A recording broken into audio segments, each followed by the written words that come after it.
Salut tout le monde, j'espère que vous allez bien. On se retrouve aujourd'hui pour une nouvelle vidéo où je vais te parler de ma spécialité NSI. Donc j'espère que cette vidéo va te plaire, c'est parti.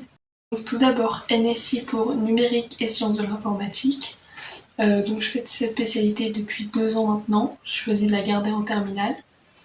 Donc si t'es en seconde et que tu sais pas quelle spécialité choisir, je suis là pour t'aider. Si t'es en première, tu hésites à la garder, je peux aussi t'expliquer ce qu'on fait en terminale et l'épreuve, comment elle va se passer, pour t'aider à choisir, j'espère.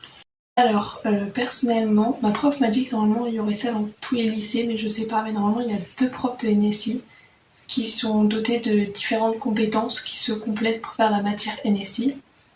Donc personnellement il y a un prof avec qui je fais plus de réseau, tout ce qui est dans l'ordinateur, savoir comment marche un ordinateur, comment lui envoyer des commandes. Je travaille aussi sur les bases de données. On a appris à contrôler des appareils connectés. Donc là, c'est plus cette partie dans l'ordinateur.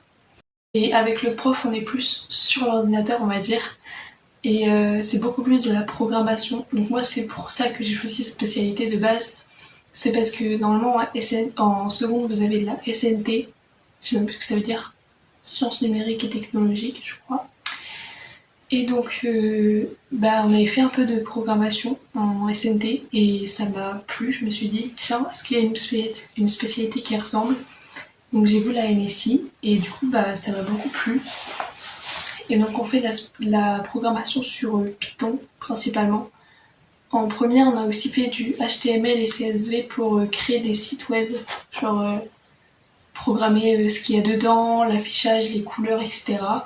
Donc personnellement, ça m'a tellement plu que je veux être community manager, donc apprendre à gérer les sites et aussi à les créer.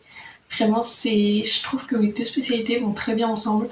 Si vous voulez travailler dans le numérique et à la fois dans l'économie et le numérique, je sais pas trop comment expliquer, mais voilà. Ici, qu'est-ce qu'on fait? On apprend à programmer, que ce soit un programme, vous avez peut-être déjà fait du Scratch au collège.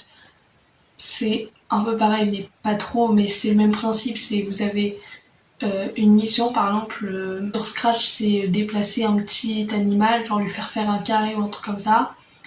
Là, c'est pareil, mais avec des commandes Python que vous apprendrez, puisque là, pour l'instant, c'est du chinois pour vous, mais ça rentre très vite dans la tête. On a fait les spécialités, c'est 4 heures dans la semaine. Donc, à force d'en faire 4 heures tous les semaines, ça rentre très vite, ne vous inquiétez pas.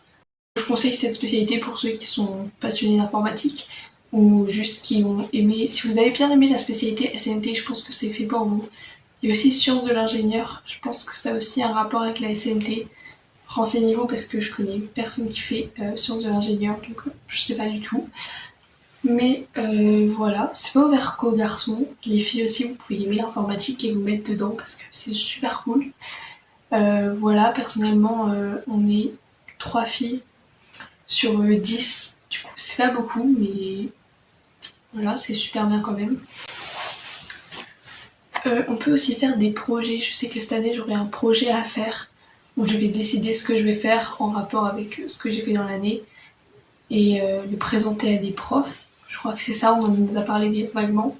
On apprend à du coup programmer des objets connectés, donc on peut apprendre à programmer une lampe connectée, on a déjà fait ça. On a déjà fait avancer un petit robot qui s'appelle Moway, je crois. C'est une application qui est liée au robot. Et donc on le programme pour lui faire des tours.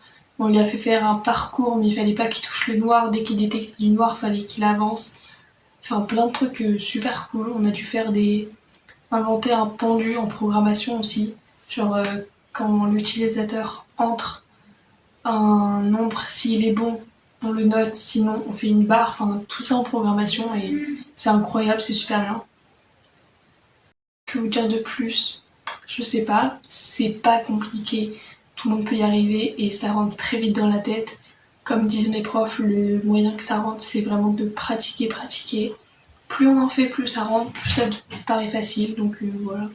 Maintenant je vais vous expliquer comment se déroule l'épreuve de NSI de terminale, si vous choisissez de la apprendre.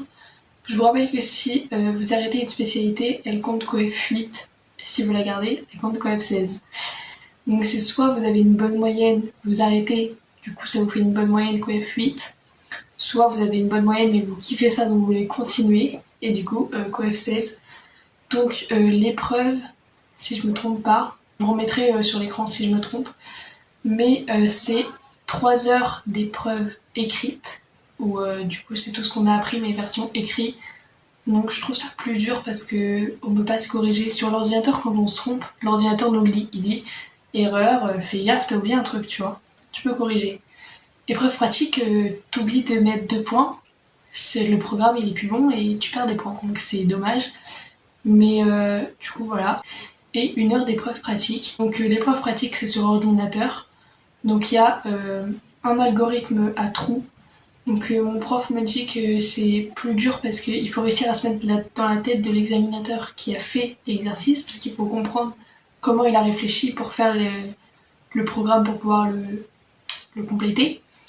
Et un algorithme à connaître, ou alors une situation décrite, et il faut faire un programme pour résoudre cette situation. Donc voilà, j'espère que je vous ai aidé, que je vous ai aidé à choisir, à se décider sur ce que vous allez garder, ce que vous n'allez pas prendre. Pour les autres spécialités, vous allez peut-être en trouver sur YouTube. En tout cas, si cette vidéo t'a aidé, n'hésite pas à la liker et à la partager. Si t'as des questions, n'hésite pas en commentaire, je te répondrai.